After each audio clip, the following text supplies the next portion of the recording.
Bienvenidos, bienvenidas. En la clase número 4, que es la clase de hoy, es la clase que corresponde a la segunda semana, ¿sí? De la unidad número 2, que es la unidad que estamos destinando a estudiar lo que son las infancias, ¿sí? Desde el nacimiento hasta los 2 años. Y bueno, si quieren, lo que les propongo es retomar un poquito lo que trabajamos en la clase pasada. Si recuerdan, estuvimos trabajando sobre todo la parte de Piaget, ¿no? De lo que era el estadio sensoriomotor, ¿sí? Estuvimos viendo sus características. Y bueno, lo que pensamos un poco para comenzar la clase de hoy es ir recorriendo, ¿sí? Los diversos subestadios, es decir, las partes, ¿sí? En las que divide Piaget esa etapa que es la etapa sensoriomotora. Bueno, más allá de esto, lo que yo decidí, sí, por una cuestión didáctica, es trabajar con ustedes, y primero lo que son las capacidades perceptivas, que lo van a tener en la clase escrita un poquito más adelante, sí, vamos a empezar por ahí, y luego vamos a volver con esto que les comentaba de los subestadios. ¿Por qué arrancamos con lo que son las capacidades perceptivas? Bueno, es un poco lo que habíamos hablado, ¿no? En clases anteriores. Los bebés vienen al mundo, ¿sí? Con una mochila, digamos, con herramientas a partir de las cuales va a poder relacionarse con su entorno, ya sea con los objetos o con las personas, ¿sí? Con sus padres o quienes sean sus cuidadores, los adultos responsables y demás. Bueno, en este sentido, lo que nosotros queríamos comentarles, y que lo van a tener en la bibliografía de lectura, es que el ser humano nace, ¿sí? Con todos sus sentidos activos, podemos decir, ¿no? Tanto la vista, como el olfato, como el gusto, ¿sí? Ahora bien, esos sentidos están activos, es decir, no es que nacemos sin esos sentidos, por supuesto, pero, como hemos visto en otras clases, llevan un tiempo en desarrollarse, ¿sí? Desde un punto incipiente, digamos, con el que nacemos, a lo que serían los sentidos desarrollados de los adultos, ¿sí? O que tenemos hoy en día nosotros. Ahora bien, ¿cuál es, digamos, la característica especial que tienen las capacidades perceptivas o los sentidos? Que se desarrollan muy rápido, ¿sí? Algunas de ellas tardan algunas semanas, otras tardan algunos meses, pero es particularmente rápido el desarrollo, ¿sí? Y eso llama un poco la atención, porque, digamos, ¿por qué sucede esto? Bueno, en ese sentido podemos pensar que la evolución del ser humano ha llevado a que esas capacidades perceptivas, digamos, sean consideradas, digamos, como algo fundamental, como les decía, para relacionarse con el medio. Y entonces es importante, digamos, que se desarrollen rápidamente porque, como dice en el libro, ¿sí? El sistema perceptivo, ¿sí? Nuestros sentidos, funciona como una plataforma, ¿sí? Para el desarrollo de tantos otros procesos del ser humano, ¿sí? Entonces, piensen esto en relación con lo que hablábamos en la clase pasada de el niño o el bebé que explora constantemente, ¿sí? El mundo y que obtiene conocimiento a partir de la experiencia, ¿sí? A partir de la acción. Piensen que el bebé acciona, lleva a cabo eso, ¿no? Acciones, movimientos, y así interactúa y así va adquiriendo conocimientos y va reforzando sus esquemas y demás, ¿no? Entonces, veamos la importancia que tienen las capacidades perceptivas en ese sentido, ¿sí? Porque el tacto, por ejemplo, es fundamental, la visión es fundamental, el oído también, aunque menos que otras especies, ¿no? Pero bueno, creo que eso da una explicación, digamos, de por qué es que se desarrollan tan rápidamente estos sentidos en el ser humano. Ahora bien, la evolución, o sea, el desarrollo, ¿sí? La maduración de estas capacidades perceptivas no es azaroso, ¿sí? Es un poco lo que les decía recién. ¿Por qué no es azaroso? Y porque o sea, es primordial, digamos, que se desarrollen algunas capacidades antes que otras. Por ejemplo, la visión para el ser humano es fundamental, mientras que quizás, no sé, pensemos por irnos un poquito por las ramas, ¿no? Pensemos en una especie de pájaro, por ejemplo. El pájaro, como van a tener el ejemplo en la bibliografía, necesita mucho del oído. ¿Por qué? Porque tiene que distinguir entre el canto de otros pájaros de su especie, incluso de su mamá, digamos, y el ser humano se guía mucho por la visión, y quizá no tanto por el oído. Entonces, la visión se va a desarrollar mucho y muy rápido, ¿sí? Esto quiere decir que el desarrollo, ¿sí?, como les decía, estas capacidades perceptivas, no se da al azar, no se da de cualquier manera, sino que sigue un patrón que tiene que ver con las necesidades que tenemos como especie, ¿sí? Y también la selección natural que se ha ido dando con el tiempo y con la evolución del ser humano como especie, ¿sí? Ahora bien, en línea con esto, también en la bibliografía van a tener que el bebé, ¿sí?, tiene una atención selectiva. ¿Qué quiere decir esta atención selectiva? Bueno, es un poco de lo mismo, ¿no? Si, digamos, lo que dicen los experimentos, ¿sí?, los estudios que se han hecho, es que el bebé tiene una particular predilección por la voz humana, ¿sí? Si vos le pones un ruido, cualquiera sea, y una persona hablando, el bebé se va a orientar, ¿sí?, o va a tender a prestar más atención al sonido de la voz humana. A su vez, por ejemplo, el bebé tiene la tendencia también, ¿no?, a enfocar su visión en los rasgos de la cara, ¿sí?, los rasgos de la cara de sus padres. ¿Por qué también? Porque tiene una función básica, comunicativa, y para que el bebé pueda entablar algún tipo de relación, ¿no?, con ese otro que es el otro de los cuidados, el otro que lo recibe, que lo cuida, que le da de comer, en fin. Bueno, obviamente que el bebé esa atención, digamos, no la dirige conscientemente. Es decir, no es que el bebé elige focalizarse en los rasgos de la cara de su madre, por ejemplo, ¿sí? Esa atención es innata, ¿sí? Viene a partir de la evolución que tenemos como especie por una cuestión de supervivencia, ¿sí? Así como le decíamos, ¿no?, que el pájaro va a tender a focalizar su audición, digamos, en el canto de otros pájaros de su misma especie. Así mismo el ser humano tiene esa atención como cautiva, como que viene, digamos, inscripta en nuestro material genético a partir de la evolución como especie. Bueno, esto obviamente, como ya lo hablamos muchas veces, refuta, ¿no?, nuevamente la idea de tabula rasa que hablábamos en la primera clase de John Locke. Ya vimos varias veces esto en las clases que hemos tenido, pero bueno, digamos que podemos confirmar que el bebé viene al mundo con un montón de herramientas para sobrevivir, ¿sí?, y para relacionarse con su medio. Bueno, hasta ahí lo que vamos a ver de capacidades perceptivas. En la bibliografía tienen, ¿sí?, un poquito más detallado cada uno de los sentidos. Excede un poquito lo que es los objetivos de esta clase, así que vamos a dejarlo por ahí.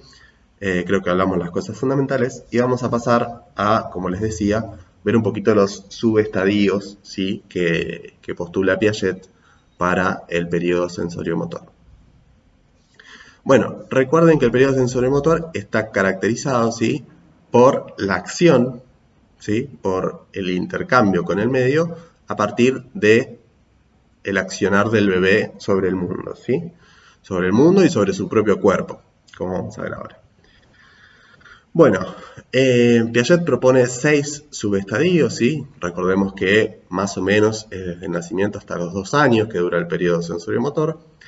Los primeros subestadios, ¿sí?, hasta los 4 meses más o menos. ¿Por qué se van a caracterizar? Se van a caracterizar por el ejercicio, ¿sí?, de los reflejos innatos, ¿sí? Otra vez, ¿no? No somos tabula rasa, venimos con un montón de conductas prefijadas, ¿sí?, que nos sirven para interactuar con el mundo. Bueno, los primeros 2 subestadios entonces se van a caracterizar por este ejercicio de los reflejos. Esos reflejos se van a ejercitar sobre el propio cuerpo. Esto es muy importante, ¿sí? Por eso habla del egocentrismo del recién nacido, Piaget, ¿sí? Entonces, este ejercicio de los reflejos lo vamos a denominar reacción circular primaria. Quédense con esto, que es importante. Reacción circular primaria. Bueno, ¿por qué circular? ¿Sí? Bueno, reacción habla de la conducta, ¿no? Es una conducta circular porque se repite, ¿sí? El bebé lo va a hacer una y otra vez y otra vez y otra vez. ¿Y por qué primaria? Bueno, porque es sobre el propio cuerpo, ¿sí? Recuerden esto del egocentrismo del recién nacido que plantea Piaget. Entonces, las reacciones, es decir, las conductas que se repiten una y otra vez, son sobre el propio cuerpo. Por ejemplo, puede ser apretar y cerrar la mano, abrir y cerrar la mano, puede ser chuparse el dedo, ¿sí? A su vez, esos reflejos van a ir, de alguna manera, combinándose y diversificándose, ¿sí? Por ejemplo, llevarse la mano a la boca y chuparse el dedo, ¿sí? Ya ahí hablamos de una combinación de esquemas, ¿sí? Entonces, primeros dos subestadios se caracterizan por el ejercicio de los reflejos innatos y la reacción circular primaria, es decir, sobre el propio cuerpo. Todavía no hay interacción del bebé con los objetos, ¿sí? Bien, quédense con eso. Pasamos entonces al tercer subestadio, ¿sí? En el tercer subestadio, Piaget lo que dice es que va a empezar a verse cierta extroversión, es decir, pasamos del egocentrismo del recién nacido, que los esquemas se repetían sobre el propio cuerpo, a un intercambio con los objetos, ¿sí? Acciones con objetos.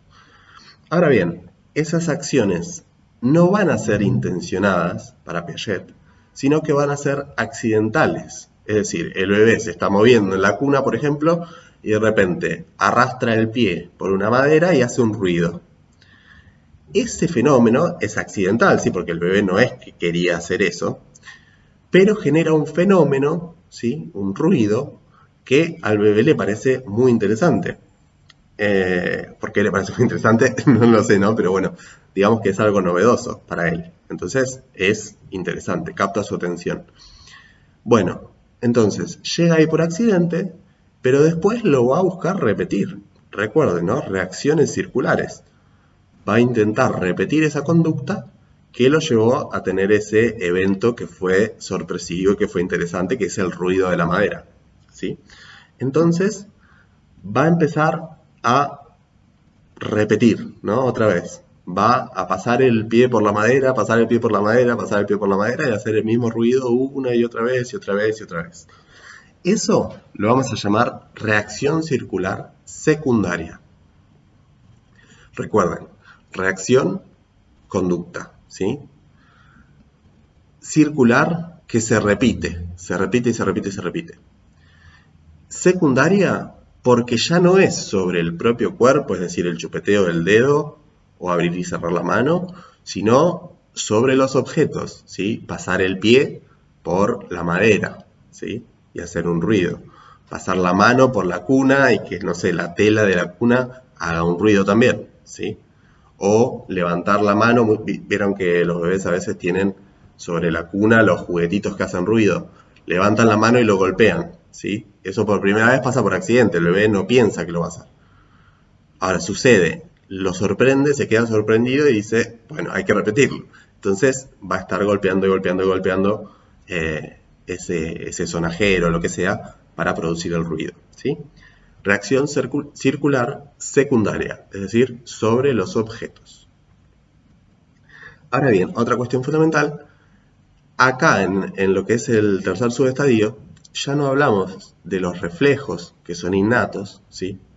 Sino de conductas nuevas, novedosas, y recuerden esta tendencia a la asimilación y la acomodación, ¿sí? Que hablábamos de la vez pasada. Entonces podemos pensar que son conductas novedosas, ¿sí? Que se fueron armando para interactuar con el mundo de maneras cada vez más complejas y que haya, como recuerden, ¿no? Cada vez mayor adaptación al medio. Muy bien, bueno, eso es el subestadio 3, entonces, subestadio que dura hasta los 8 meses, ¿sí? Pasamos entonces al subestadio 4, ¿sí? Va a ser de los 8 a los 12 meses. Y acá hay una cuestión importante, ¿sí? Que vamos a ver más adelante que se pone en cuestión, que es la conservación de objetos, ¿sí? Ustedes dirán, ¿qué es la conservación de objetos?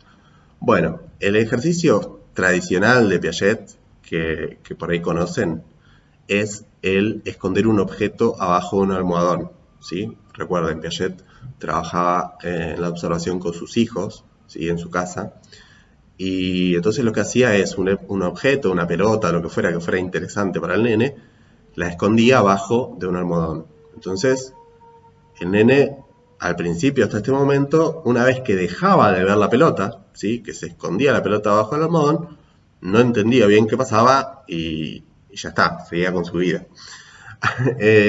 Ahora bien, ¿qué sucede a partir del cuarto estadio? ¿Sí?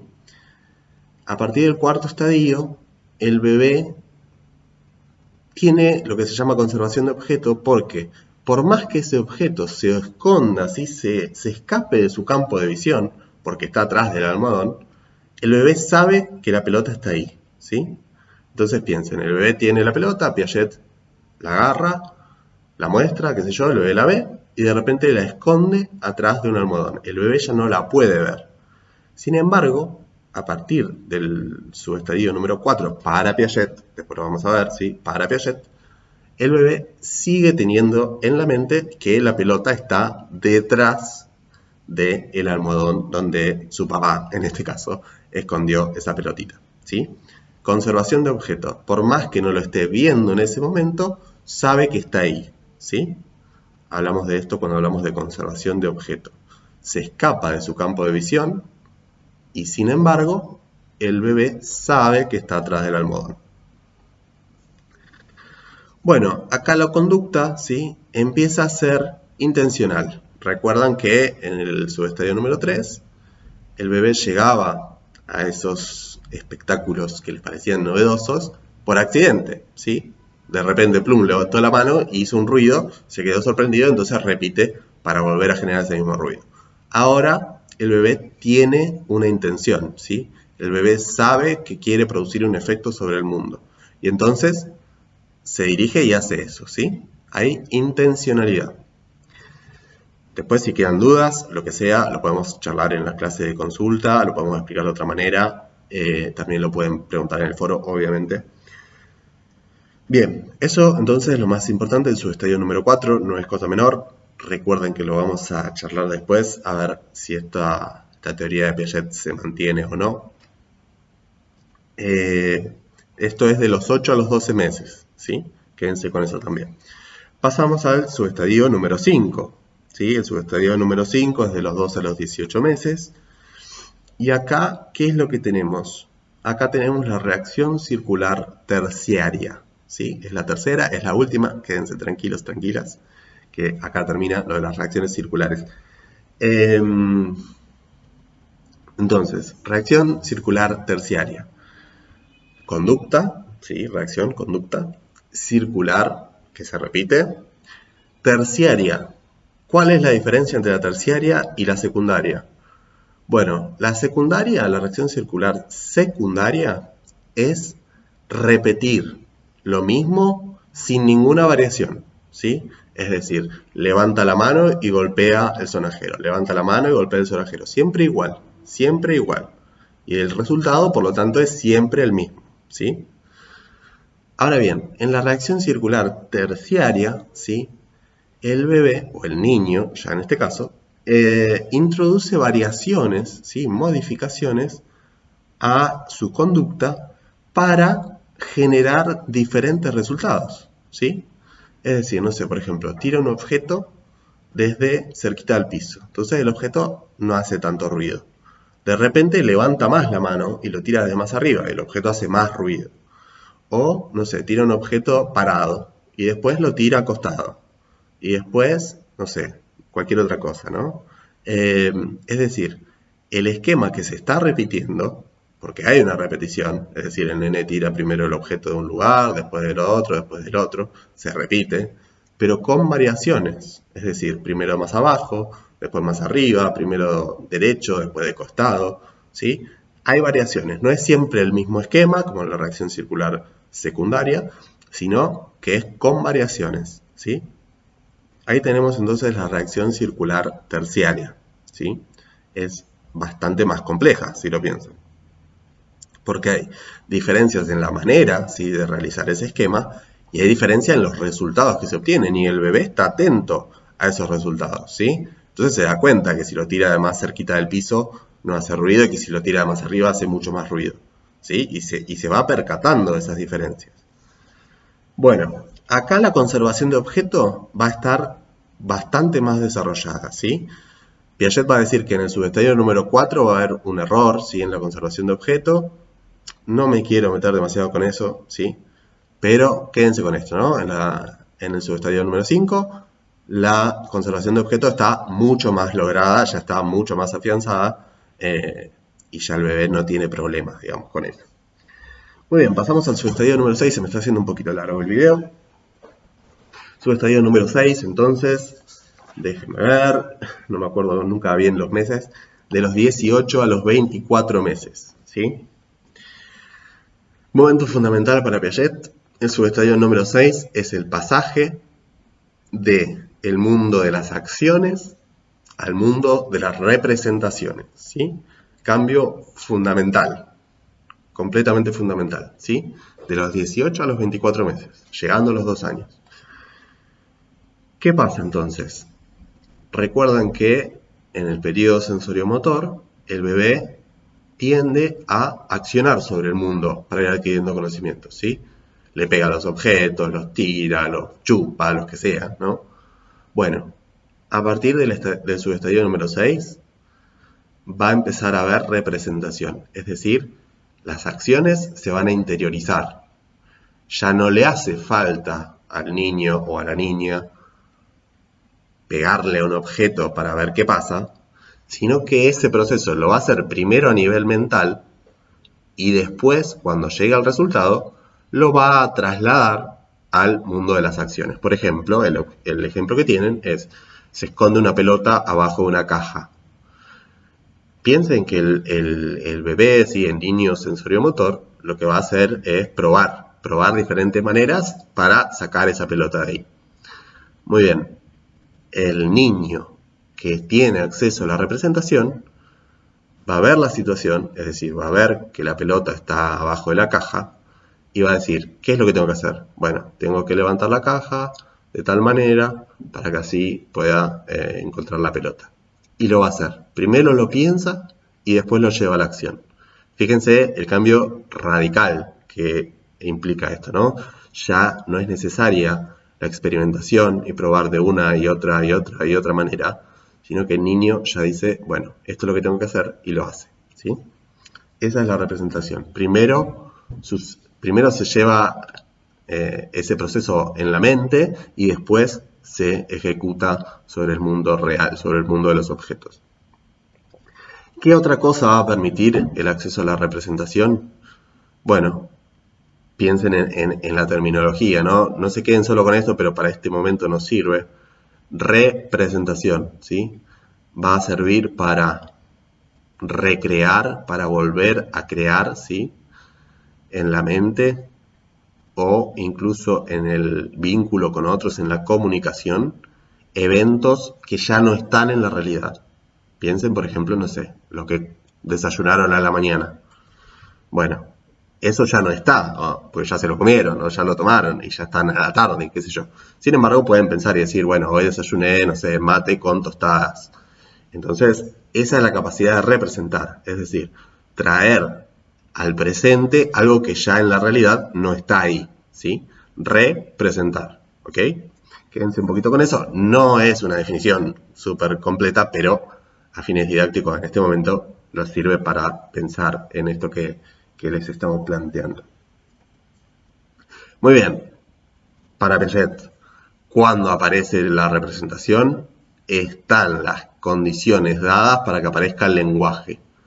El lenguaje, recuerden, es la herramienta fundamental del ser humano para comunicarse, ¿sí? Quédense con esto. Ahora bien, bueno, terminamos con lo que son los subestadios para Piaget. Espero que haya quedado claro. Si no, obviamente, dudas, consultas, tienen los canales por los que nos podemos comunicar. Ahora bien, en cuanto al conocimiento de la realidad, ¿sí? El acceso a la representación, piensen que lo hablamos recién, de los 18 a los 24 meses para Piaget, subestadio 6. Ahora bien, de eso que pensó Piaget en su momento, a nuestros días pasó mucho tiempo, ¿sí? Y a su vez nuestra concepción sobre el mundo de los bebés y de los niños chiquitos cambió muchísimo porque cada vez se ha estudiado más. Muy bien. Bueno, entonces Piaget nos acostumbró, ¿sí?, a pensar en bebés, ¿sí?, sin símbolos y sin representaciones hasta el subestadio 6, ¿sí?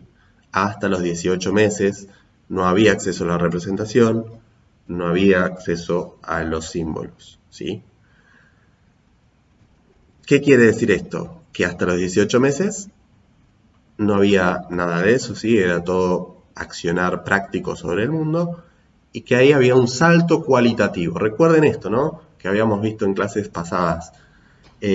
Los modelos como el piagetiano, ¿sí?, son modelos que hablan de etapas, ¿sí?, y que entre esas etapas hay un salto cualitativo, es decir, en un momento no puede hacer algo y al momento siguiente puede, ¿sí?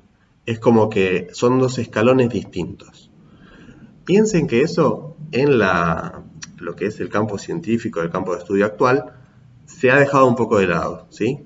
Entonces, más que de escalones y saltos cualitativos, es más como una rampa, ¿no?, que va subiendo, va bajando, pero es más continua, ¿sí? No hay saltos cualitativos como planteaba Piaget, ¿sí? De repente no puede hacer algo y al día siguiente, ¡pum!, puede, ¿sí? Salto. Bueno, en la ciencia actual eso está un poco dejado de lado porque se ha comprobado que no es tan así. Bien, entonces, los estudios, sí, que ya no son tan nuevos, son de los 90 más o menos, 80, 90 por ahí, no me acuerdo en este momento, que han estudiado, ¿sí?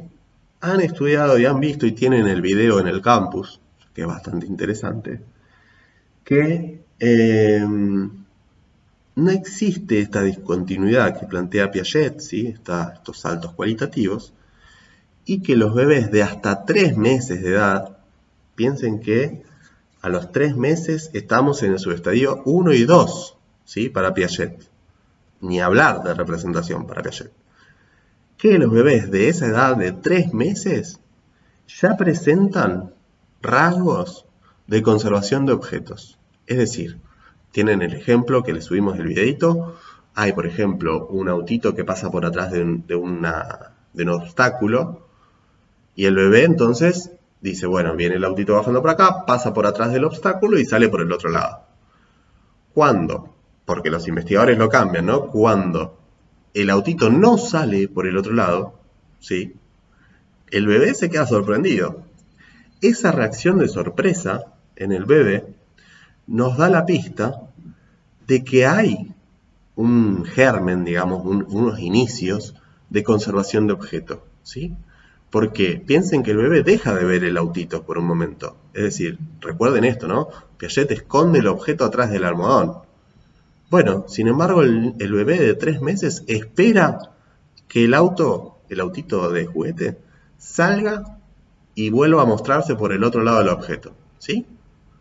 Piensen la diferencia, ¿no?, de los 3 meses a Piaget, que lo plantea el acceso a la representación a los 18 meses.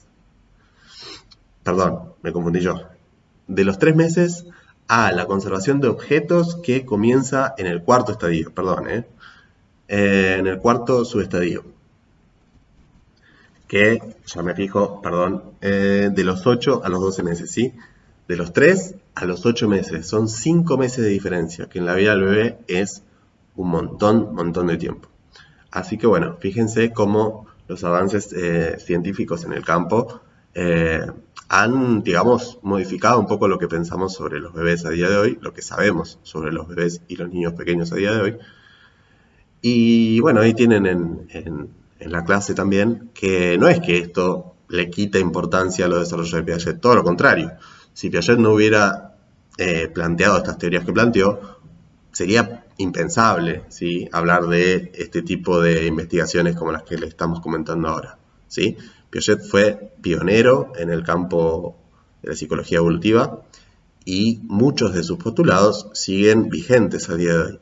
Lo que sí, obviamente, porque la ciencia avanza así, algunos de esos postulados, bueno, se han ido poniendo en cuestión y hoy sabemos que no son tan así como plantea Piaget, ¿sí? Pero eso no le quita valor, todo lo contrario, a los aportes de este psicólogo, ¿sí? Bien, bueno, lo último que nos falta trabajar un poquito, ¿sí? Es lo que es la comunicación, la representación y el lenguaje. ¿Qué queremos, digamos, que se queden de este apartado?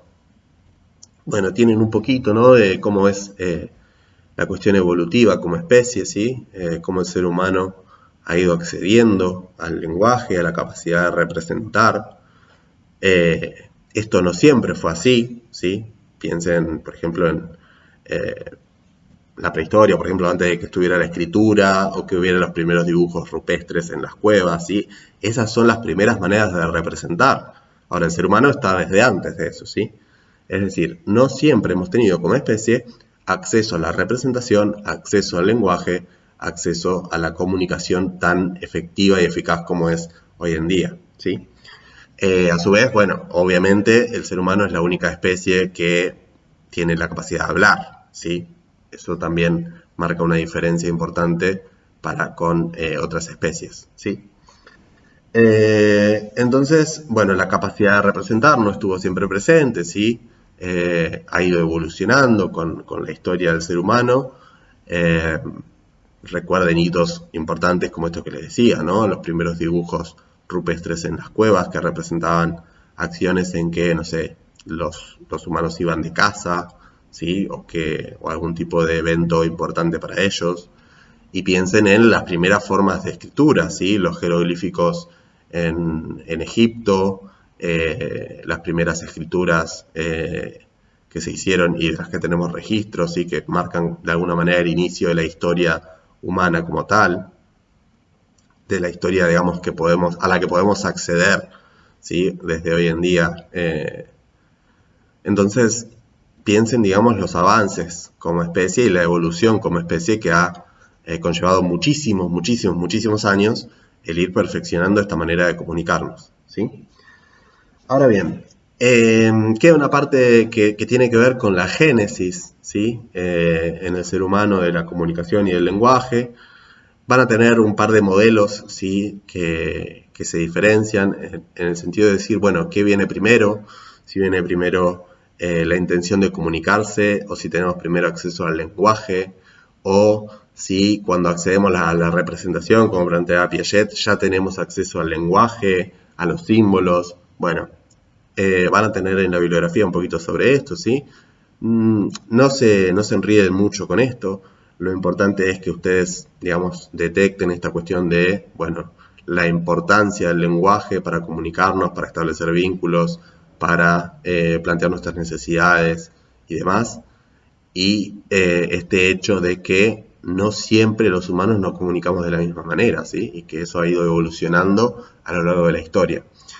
Ahora bien, desde la psicología lo que podemos pensar es que todos estos avances, ¿sí?